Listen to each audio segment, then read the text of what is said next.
Okay, so then we have, like if they're not doing small homework, so maybe you gave them drills to do to address problems that keep getting in the way during your training session. So maybe they're having a shoulder problem or an ankle problem or a knee problem, and you're giving them exercises and they never really do them, and every single time you guys meet, you have that same damn problem that's in the way of the good workouts. Again, if they're not changing things, if they're not progressing, you got to fire them. So you can be clear with them and say, hey, if you don't start doing this, we can't get any better results in our training. You're not going to move forward. I'm not really learning anything myself. No one's really improving here. So I need you to do this homework. Otherwise, it's kind of better for me to move on and work with somebody else who will use my knowledge and actually take it and use it. So put it to use. And that gets their attention. And sometimes they'll fire up and they'll do it. Sometimes they don't. So you got to fire those clients. Okay? And also, if somebody's not adhering to your program because they're constantly adding shit from other people and other sources of information without consultating, okay, without asking you. So it's not that you're the authority and you're the be-all, end-all and you tell them everything. So, but if somebody just tells you, like, oh yeah, I started doing this and this also on top of our workouts. It's like, well, what the hell? It's like, you got to tell me that. So you can't just add stuff. So I had somebody I worked with, and they were just adding their own crap on top of our workouts. And what do you know? They got an injury. Surprise, surprise. So we had to have a discussion. We kind of worked to correct it, but the injury was already there. So that was kind of a bummer.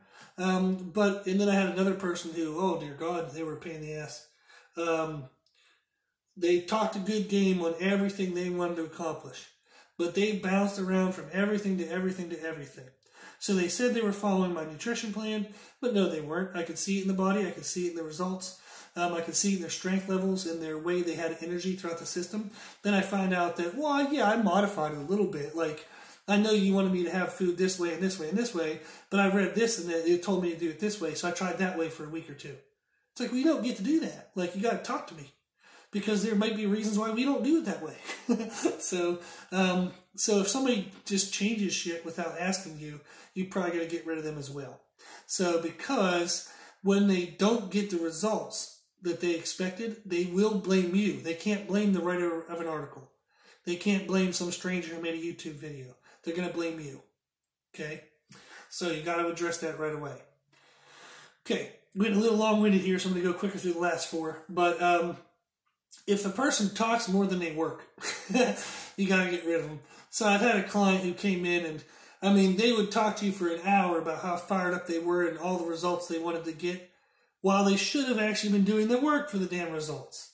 So rather than training for an hour, they would talk to you about how fired up and hardcore they were about their training. And it's like, well, what the hell? This doesn't even make sense. Like, literally makes no sense to me that you would rather stand there for an hour and tell me how hardcore you are rather than being hardcore and actually doing the damn work. So I had to get rid of that person. So if the person kind of talks a good game, but they don't follow through with their actions in the training or in diet or in anything like that, okay, they're going to talk. And eventually, if they don't get the results they want, they're going to talk about you to everybody else. Now, this isn't only about business, but think about it. If a person is talking a lot, but they're not doing any of the actions, they're not going to get results. Your information and knowledge is going to be wasted. You could have spent it on somebody else, and you won't learn anything from that time together. So you're not progressing your own personal knowledge. The business is not progressing. They're not progressing. That's a lose-lose-lose situation, so it's time to get rid of them. Okay?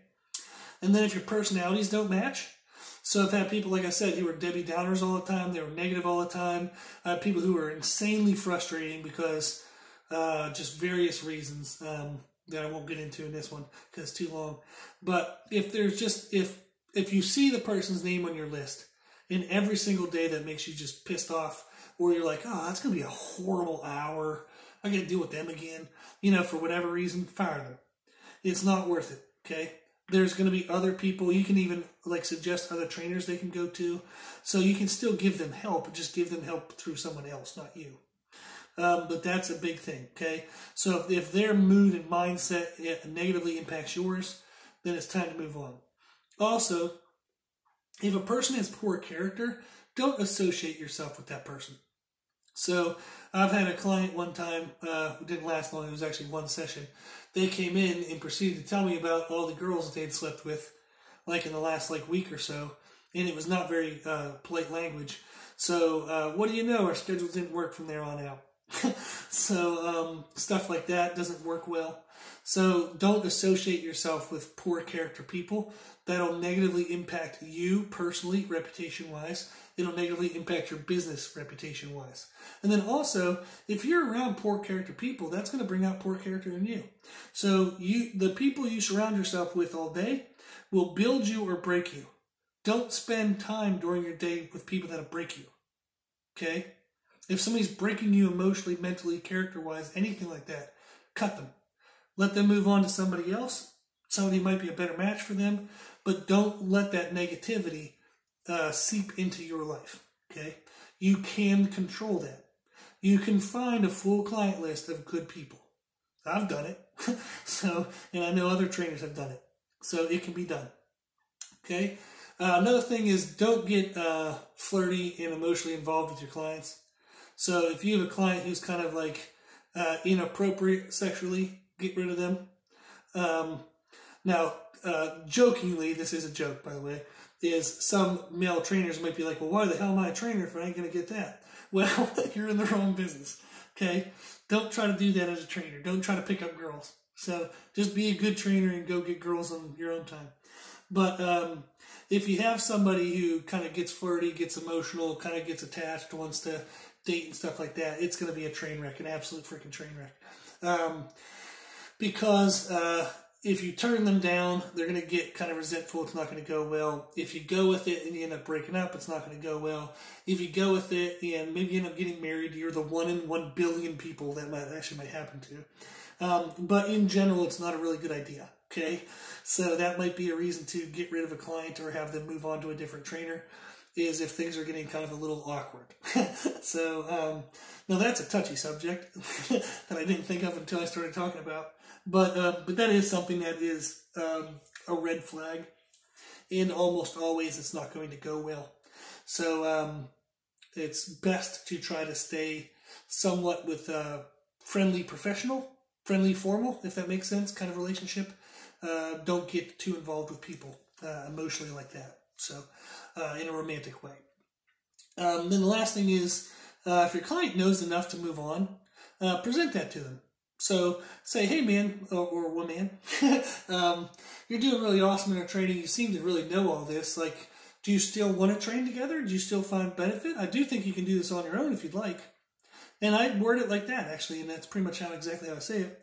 And sometimes they'll just go like, oh no, I love training together. It's fun to have the creative ideas. I like not having to worry about it or think about it myself. I like having the accountability, so I really enjoy with us being together.